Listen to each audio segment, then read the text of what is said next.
16वां अध्याय नरकों द्वारा वर्णन।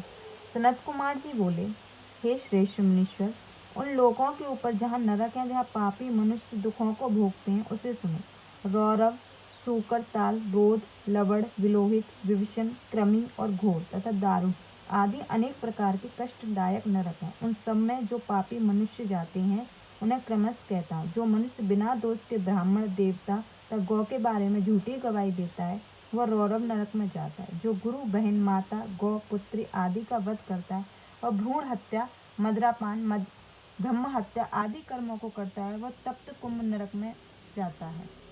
जो देवता को बेचने वाला तथा दूषित कर्म करने वाला है, वह गुरुजनों को तिरस्कार करने वाला है, वह तप्त लोक में नरक में जाता है।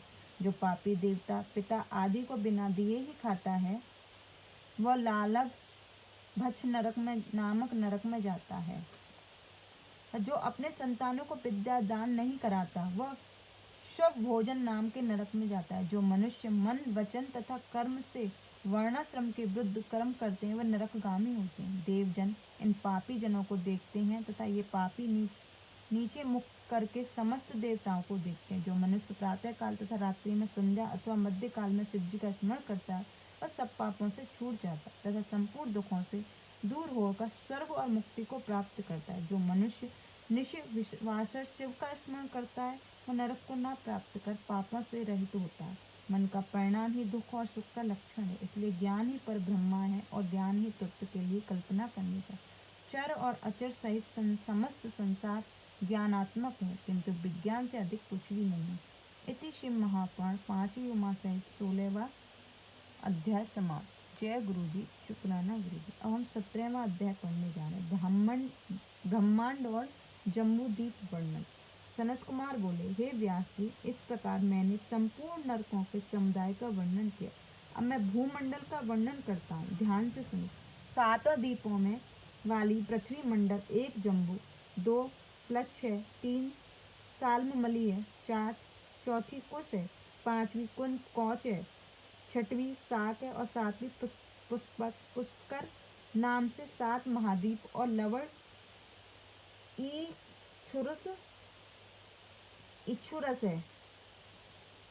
घी, दही और दूध के समुद्र हैं।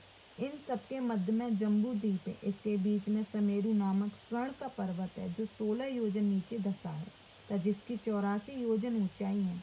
इसके शिखर का विस्तार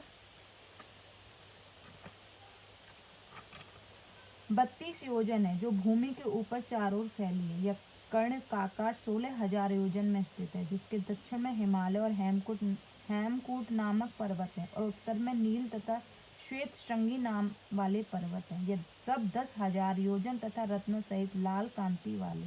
इसमें भारतवर्ष 1,000 योजन चौड़ा तथा इतना विस्तृत है, जिसके पीछे की पुरुष कहा गया है।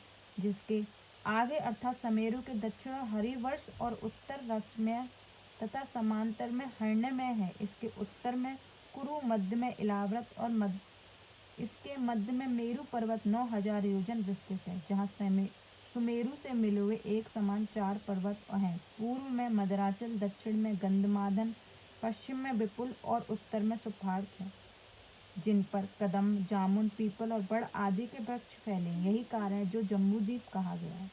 इसका जम्बूद्वीप नाम पड़ने का यह कारण है कि यहाँ हाथी के समान विशाल जामुन के फल होते हैं, पर्वत पर गिरते हैं तथा चारों ओर फैल जाते हैं। जिन फलों के रस से जम्बू नदी प्रसिद्ध है और वह उस पर्वत के चारों ओर बह रही है, जिसका जल वहाँ के निवासी पीते हैं। उस नदी के निकटवर्ती जीवों का पसीना दुर्गंधी बुढ़ापी इंद्रियों को पीड़ाएं नहीं होती।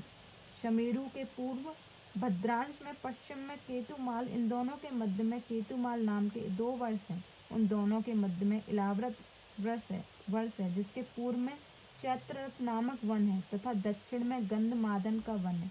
पश्चिम में विभ्राज और जिसके उत्तर में नंदवन है। शमेरु के ऊपर भाग में शांतकौव नामक ब्रह्मा जी का नगर है, जो 14 योजन विस्तृत है। ब्रह्मा जी का उस पुरी में चंद्र कमंडल को फोड़कर विष्णु के चरणों से निकली हुई गंगा जी गिरी हुई, जिसके चारों ओर सीता, अलकंदा और छछूभद्रा नदी बहती है। त्रिपथा गंगा जी तो सब पर्वतों को लांघकर चारों दिशाओं में घूमती है, समुद्र में जाकर मिलती है। सभी पर्वतों पर देवता के यक्ष गंधर्व राक्षस समूह तथा देव दानव दिन रात क्रीड़ा करते हैं। ये सब भूमियाँ स्वर्ग ही हैं जिन पर पापी नहीं जा सकता। वहाँ किंतु पुरुष आदि नगर तो हैं जिनमें 8,000 वर्ष तक न शोक न आपत्ति न क्षुधा और न भय आदि होते हैं, और प्रजा 10 या 12,000 वर्ष तक स्वस्थ निर्द्वंद और सुखी रहती है। यहाँ सतयुग त्रेता और द्वापर ही होते हैं।